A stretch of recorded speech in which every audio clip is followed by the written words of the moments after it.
Namaste Meridos.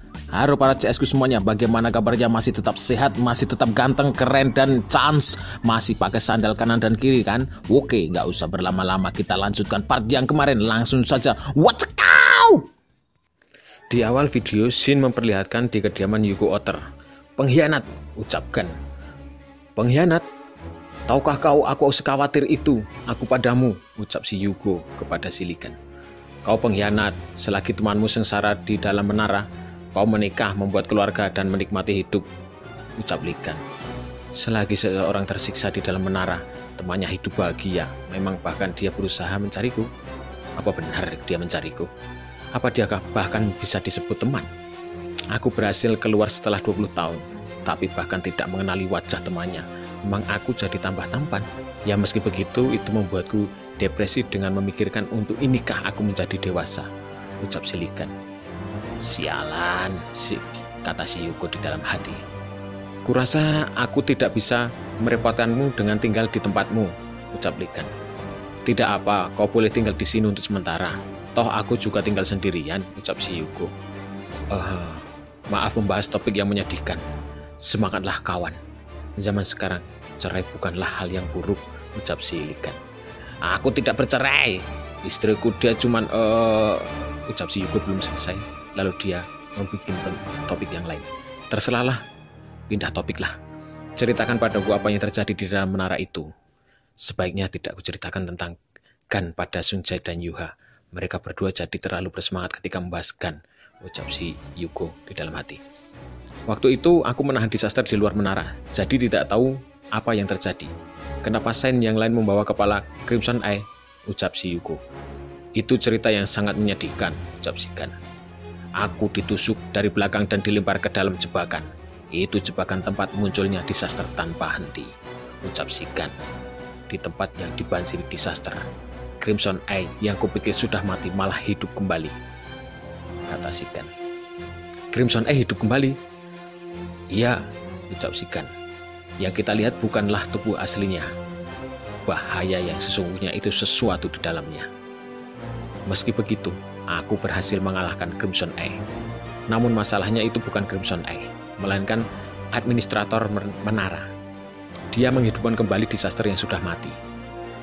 Pada akhirnya aku berhasil membunuh semua disaster di sana. Tapi kupikir waktu itu aku benar-benar akan mati. Setelah pertarungan yang panjang, aku berhasil membunuh administrator dan mati karena kelelahan. Kalau ingatanku memang benar, aku memang di sana sudah mati. Namun ketika membuka mata, aku sudah keluar dari lubang neraka itu dan entah bagaimana aku mendapatkan kekuatan. Satu hal yang kuyakini, bajingan yang menusukku dari belakang mengetahui tatanan Demon's Tower. Orang itu berhasil menjatuhkanku ke dalam sarang disaster seperti sudah tahu memang ada di sana. Aku akan membereskan orang-orang yang bermain denganku, terus mengambil kembali uangku. Tapi akan kuperlakukan orang yang menusukku dengan spesial. Demi melakukan itu, aku butuh persiapan, bukan? Ucap si Gan. Ku rasa begitu, ucap si Yuko. Baiklah, aku harus membuat equipment untuk mengurus bajingan-bajingan itu, ucap si Likan. Kemudian kan bersiap membuat item atau relik dan jendela status pun keluar. Creation Workshop. Mensummon workshop kapanpun Anda inginkan. Terdeteksi material yang dapat digunakan untuk penempaan. Anda ingin memakai material untuk menempa defense relic? Material katamu, ucap si Gan. Material yang dipakai Spider-Queen Corp Core dapat menyerap magic power seseorang yang disentuh Anda. Disaster Fragment meningkatkan tingkat keberhasilan dalam penguatan dan penempaan. Terdeteksi berbagai defense relic Aries Constellation. Mungkin akan kusatukan saja semuanya, ucap si Likan. Memulai penempaan defense relic. Kemudian Likan menyatukan semua material itu, lalu memulai penempaan defense relic. Kemudian rumah Yuko pun itu dipenuhi dengan sinar karena Anda berhasil menciptakan defense relic. Ego dibuat. Relic itu bernama Fake Crimson Horse yang statusnya masih P. Magic power seseorang yang menyentuh item ini akan ditransfer pada orang yang namanya tertulis pada item. Dapat menyerap 10% magic power per jam. Sangat setia pada pemiliknya. Bagus. Divine Relic yang memiliki ego bisa berkembang dengan sendirinya, ucap si Gun. Tapi untuk sekelas equipment yang memiliki ego, desainnya sungguh buruk, ucap si Yuko. Apa kau bercanda? Memang kau tahu sebanyak apa material yang kugunakan untuk membuat ini, ucap si Gun. Aku berniat membuatkanmu equipment dengan material yang tersisa. Tapi kurasa tidak usah. Setelah tahu itu, Yuko pun langsung berubah memuji Gun.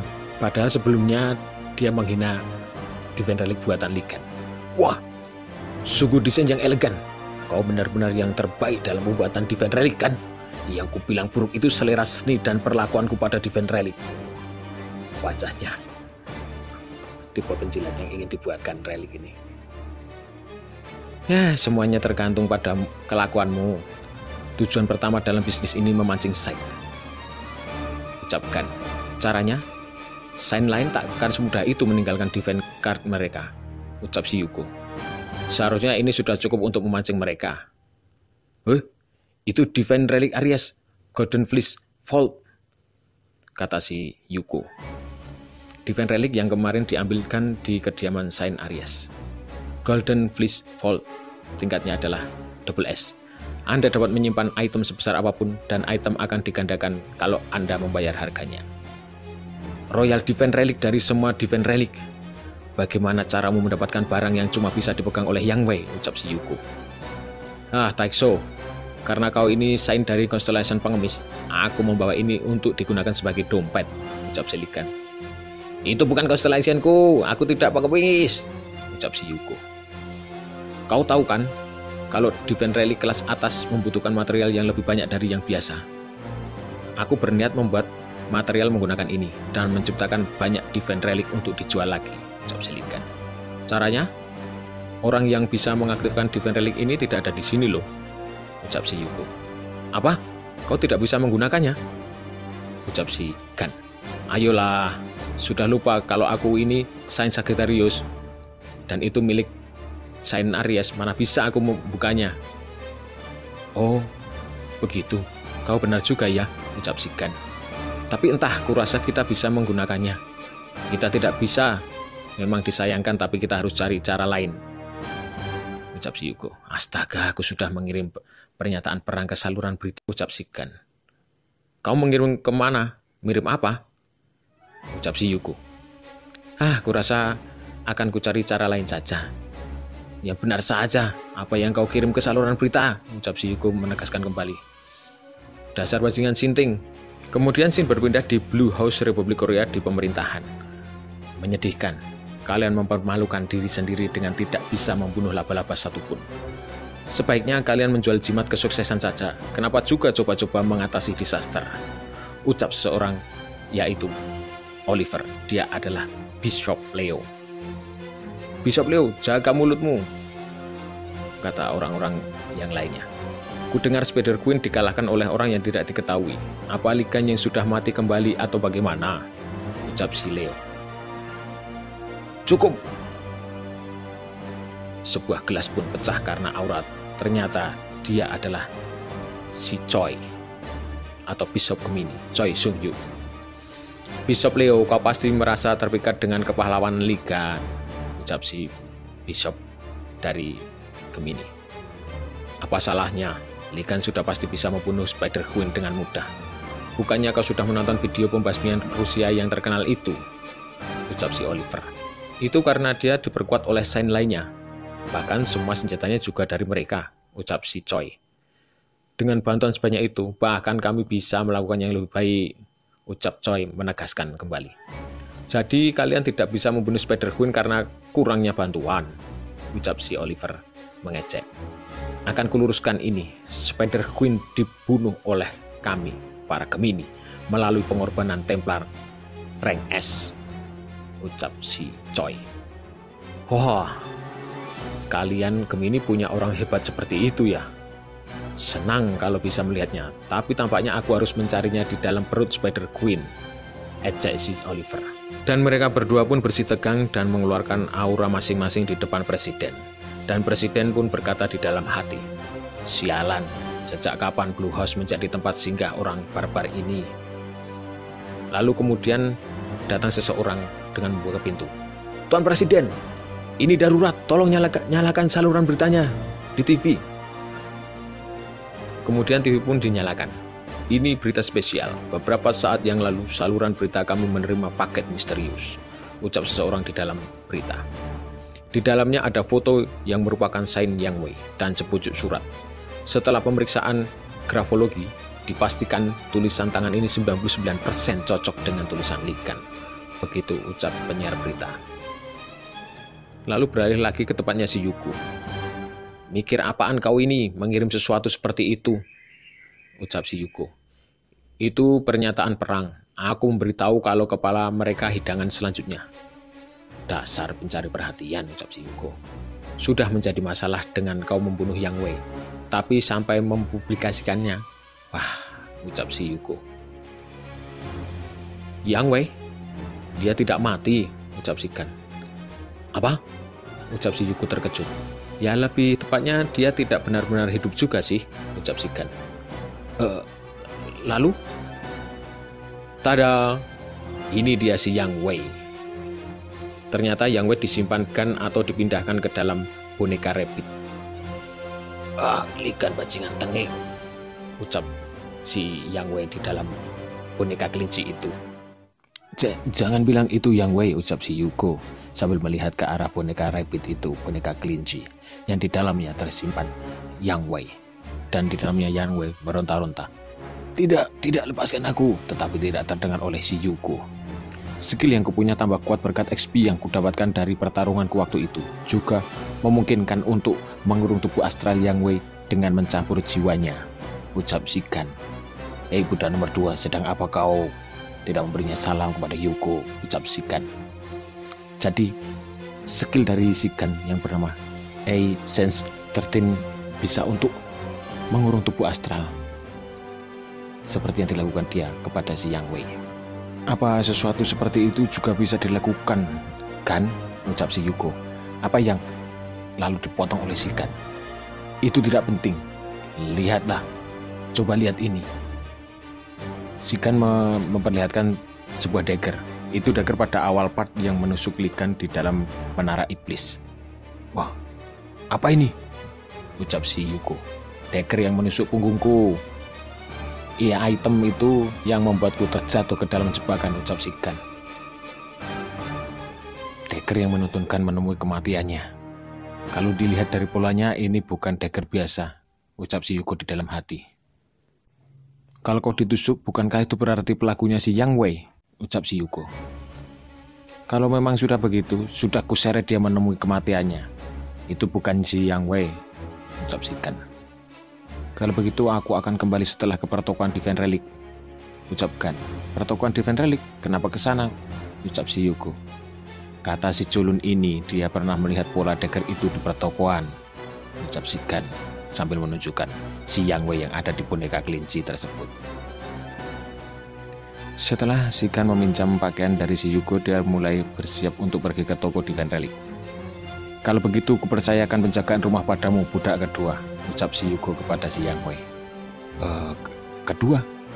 Kau juga punya budak ke satu, ucap si Yuko. Aku akan segera kembali, budak ke satu, ucap si Kan kepada si Yuko. Ternyata budak ke satunya itu si Yuko. Dan si Yuko marah. Kemudian scene berpindah di kediaman Aries yang diporak-porandakan Gan yang menyisakan puing-puing terbengkalai. Banyak orang datang yang kesemuanya wanita. Mereka adalah anggota dari Saint Aquarius. Saintes, sesuai perkiraan, Saint Aries tidak ada di sini, ucap salah satu orang dari Saint Aquarius. Dia menghubungi melalui komunikasi. Kami juga tidak bisa merasakan energi Divine God, ucap orang itu. Seorang pengawal atau anggota dari Aquarius. Begitu ya. Terus hilang kemana dia ya? Ucap seseorang yang ternyata adalah saintis Aquarius bernama Sophie Mardi. Masih pembicaraan di komunikasi. Mungkin dia mengambil kekayaannya terus pergi bersembunyi, ucap si pengawal wanita. Itu merepotkan, akan Menjengkelkan kalau dia bertransaksi dengan sign lainnya tanpa ku ketahui, ucap si Sophie. Kemana larinya si gendut botak sialan itu ya, ucap si Sophie. Saintes, mungkinkah Likan yang sudah kembali menculik Yang Wei? Ucap pengawal wanita itu. Lalu, si Saint Aquarius pun tertawa terbahak-bahak di tempat mandinya. Candaanmu itu sungguh tidak lucu, ucap si Sophie sambil menggunakan skill airnya mencekik pelayan di belakangnya. Sungguh berdebah nih, menyiksa bawahannya karena kesal. Maafkan aku mengatakan sesuatu yang tidak diperlukan, ucap anggota Aquarius yang menyadari kalau Saintes Sophie sangat kesal. Tidak masalah, kita akan ke pertokoan Divine Relic sesuai yang direncanakan. Soalnya kita butuh uang dengan menjual Divine Relic demi bersiap-siap untuk pelelangan di Drachma, ucap si Sophie. Di sela pembicaraan itu, tiba-tiba anggota Aquarius pun masuk di pemandian si Sophie. Saintes, kita dapat masalah, ucap anggota yang satu itu. Yang membuat si Sophie pun kaget, karena Saint yang lainnya juga akan datang menghadiri pelelangan di Drachma. Apa? Saint lain juga menghadiri pelelangan itu, ucap si Sophie dengan terkaget. Kemudian kita berada di Lions Gym. Banyak orang-orang pun heboh melihat salah seorang pemilik dari gym itu yang sangat kuat sekali mengangkat beberapa barbel. Di sela-sela itu, lalu kemudian anak buahnya datang untuk menghadap kepada orang itu. Oh, Tuan Stephen, ucap salah seorang anak buahnya. Kami mendapat informasi kalau Divine Relic Likan juga akan dilelang di pelelangan di Drachma, ucap anak buah itu. Lalu kemudian, setelah mendengar itu, dia lalu menjatuhkan atau melemparkan barbelnya ke belakang. Dia lalu berkata, akhirnya itu muncul juga ya. Kita akan mendapatkan Divine Relic Likan, sambil berbalik. Yang ternyata dia adalah Saint Leo, yaitu Stephen Marker. Kemudian di jalanan di pertokoan relik, mereka berdua Gan dan Sung sampai dengan menggunakan teleport tersebut. Wah, teleport benar-benar mudah, ucap Gan. Biasanya harganya mahal tapi ini gratis bagi anggota Gemini, ucap si Sung Jae. Terima kasih, aku juga sedang mencari appraiser dan kau memperkenalkan SS rank kepadaku, ucap si Likan. Bukan masalah, ucap Sung Jae sambil membayangkan. Kau tahu orang yang membunuh Spider Queen? Tidak peduli apapun, rekrut dia, kami akan membantu segalanya. Si Choi yang membayang-bayangi si Sung Jae. Tampaknya sejak kejadian terakhir kali atasanmu membebanimu ya, ucap si Gan. Itu tidak apa-apa, mas bro, ucap si Sung Jae. Ambil ini, aku menggunakan senjata ini untuk melawan serangga, ucap si Gan. Gan memberikan dagger kepada Sung, dan jendela status pun muncul. Janus Desire, tingkat A, skill Two Face Soldier Summon, Red Soldier S Tendency, Blue Soldier M Tendency, mengaktifkan skill acak. Loh, kan tadinya ini kan berkarat, ucap Sung Jae. Aku sudah memperbaikinya, efeknya akan sedikit berubah, jadi tidak usah terkejut karena itu, ucap si Gan. Terima kasih mas bro, ucap si. Dan mereka berdua pun telah sampai di toko tempat appraiser SS rank. Oh, jadi di sini tempatnya, ucap si Gan. Iya mas bro, ucap Sung. Beberapa jam waktu telah berlalu. Lalu kemudian di luar toko banyak sekali kehebohan daripada orang-orang itu. Banyak sekali orang-orang heboh di luar. Itu disebabkan karena banyak sekali orang yang mengidolakan seseorang yang telah datang tersebut. Ya ampun, orang itu ada di tempat seperti ini, ucap seseorang. Wah, dia cantik sekali, ucap yang satunya lagi. Seorang yang diidolakan banyak masyarakat telah datang. Banyak pengawal di belakangnya yang mengikuti orang tersebut. Ternyata dia adalah Saintes Sophie Mardi, Saintes Aquarius. Kemudian dia ada di toko appraiser itu tapi masih di luar. Dan dia bertanya kepada salah satu anak buah dari toko itu. Aku ingin memeriksakan Divine Relic pada appraiser sebelum lelang, ucap si Sophie. Saintes, maafkan aku tapi appraiser sedang melayani pelanggan yang lain, ucap pelayan yang di luar. Di dalam hati si Sophie pun berkata, mereka berani menerima pelanggan lain meski aku di sini, kata si Sophie. yang menunjukkan sifat aslinya. Tidak masalah, akan kutunggu di dekat sini, ucap si Sophie. Siapa yang di dalam sana, ucap si Sophie. Mengapa dia diperlakukan istimewa? Dan kemudian di dalam toko, oh, ini dia. Katanya seorang SS rank yang ngurus toko ini ya. Wow, tapi barangnya juga benar-benar kelas SS. Lalu si Sun Jae menyerahkan Divine Relic atau item yang dibuat Gan kepada si appraiser. Sun Jae, siapa yang membuat ini? Kata appraiser. Lalu disaut oleh si Gan dari belakang. Aku, kenapa? Ucapnya. Kamu membuat ini? Omong-omong, apa kau punya hubungan dengan Tuan Lee Gan? Ucapnya. Dia adalah seorang appraiser SS rank Virgo, Jin, bernama Jin Myung. Mas bro di sebelah sini itu adalah peniru Tuan Lee Gan, ucap si Sun Jae. Lalu dipotong oleh si appraiser Jin. Sun Jae, kami sedang membicarakan sesuatu yang penting. Sekarang kamu diam dulu, begitu katanya. Dan Sun Jae pun langsung keluar. Lalu si appraiser pun bertanya, apa hubunganmu dengan Tuan Lee Gan? Ucapnya. Dan Gan menjawab, kenapa memangnya? Dan si appraiser pun menjelaskan, orang-orang jarang mengetahui tentang ini, soalnya Tuan Lee Gan terkenal berkat pertempurannya. Namun kenyataannya dia adalah seorang craftsman, ucap si Jin.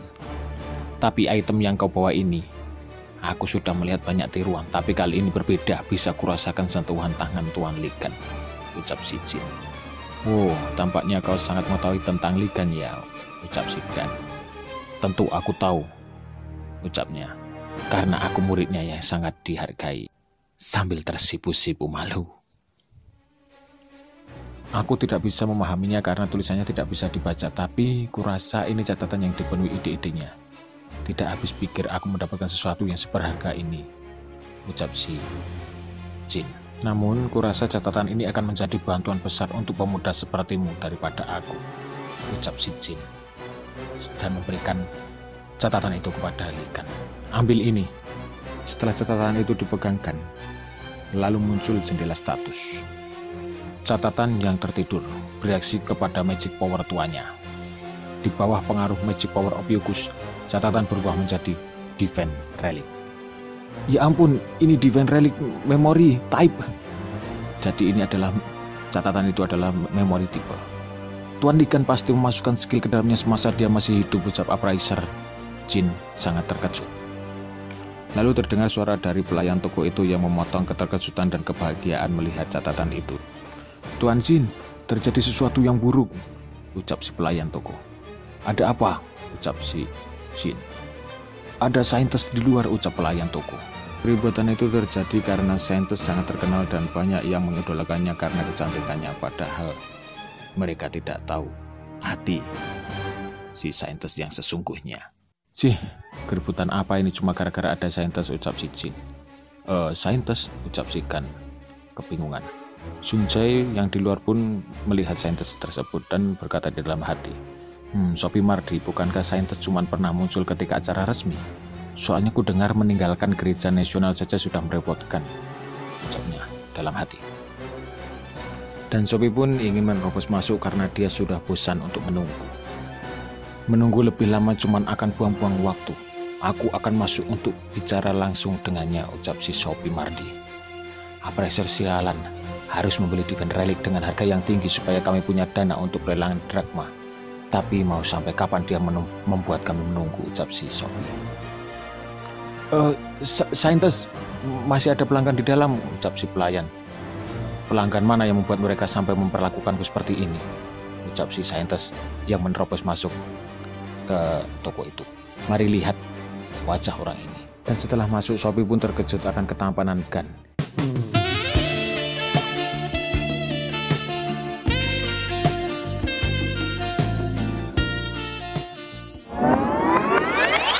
Dia tidak tahu bahwa itu adalah Lee Gan. Yang dia tahu, Gan kan dulu wajahnya penuh dengan luka. Oh, astaga, ada pria tampan. Ku ingin melihatnya lebih dekat, ucap si Sophie. Tetapi, sebelum si Sophie mendekat, ada aura ular Ophiuchus membuat dia seketika tersentak kaget dan ambruk terduduk. Apa? Magic power apa yang kurasakan barusan? Itu rasanya seperti ratusan ular berbisa melilit tubuhku. Lalu si Sophie pun lari, ketakutan. Aku harus segera pergi dari sini, ucap si Sophie. Dan seketika jendela status pun muncul kembali. Bawahan langsung pemegang tahta dewa lain berani mendekati Ophiuchus. Divinity lawan diserap Divinity Ophiuchus. Divinity saat ini 35%. Oh, Divinity. Apa itu? Apakah itu sesuatu yang berbeda dari Magic Power? Ucap Lycan. Lalu, jendela status itu keluar kembali. Divinity itu kekuatan yang dibutuhkan untuk memperlihatkan dan mempertahankan kekuatan Divine God. Anda dapat mencuri Divinity dari Templar bawahan Divine God yang lain. Ketika Divinity Anda mencapai 0%, tahta dewa Anda akan kehilangan kekuatannya. Anda akan melemah kalau situasi itu dilanjutkan. Oh, jadi intinya ini hal baru lainnya ya, ucap Sigan. Tapi apa perempuan yang masuk barusan itu saintis? Dia bertanya kepada Appraiser Jin. Apa kau tidak tahu? Padahal wajahnya banyak dipasang di semua artikel Saint. Dia Sophie Mardi, Saint Ogerus. Masa kau benar-benar tidak mengenalnya? Sophie, ucapkan. Sophie Mardi.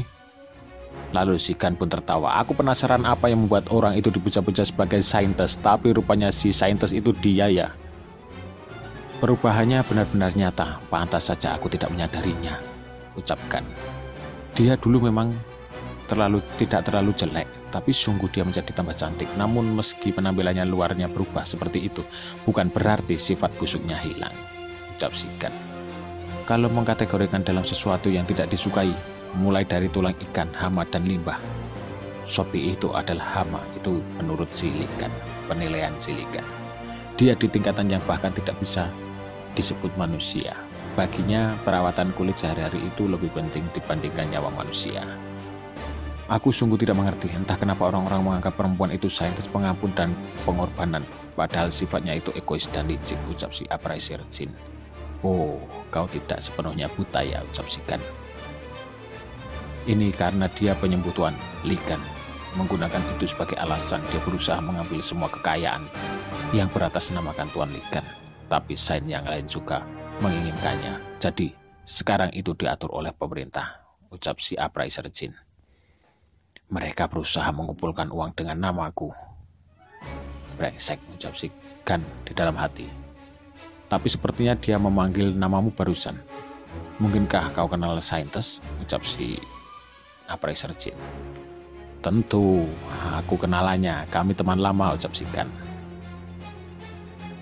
Lalu di gang sepi, Sophie masih terengah-engah karena lari ketakutan, karena tekanan kekuatan tadi, dan dia tiba-tiba mengingat Lycan karena aura dan magic power orang yang ditemuinya seperti punya Lycan. Dia belum tahu bahwa orang tadi adalah Lycan. Sial, kenapa aku tiba-tiba mengingat Lycan di saat seperti ini, ucap si Sophie. Tapi magic power yang berusaha menelanku, rasanya seperti orang itu.